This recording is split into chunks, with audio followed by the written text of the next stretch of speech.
Araw-araw man ito, kusap ko hindi lang pero kang salamin. Kanan sana, hindi ko ata indo siya. Ano pa, mas magaling ka? Di ka naman magaling, pero wala kang utak.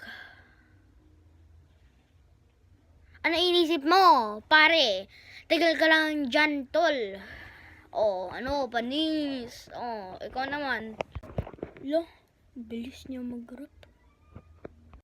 Eto, nakita ko yung nanay mo pumunta sa Hong Kong. Pumunta sa Hong Kong dahil kinulong ni King Kong. Panis. Tirahin mo lang ako. Ito pa. Pag sobrang ang taba yung nanay mo. Pag nagpicture, nag-full storage. Panis. So, ikaw naman, Jake. Sige, umiyak ka dyan, parang duwag. Lol.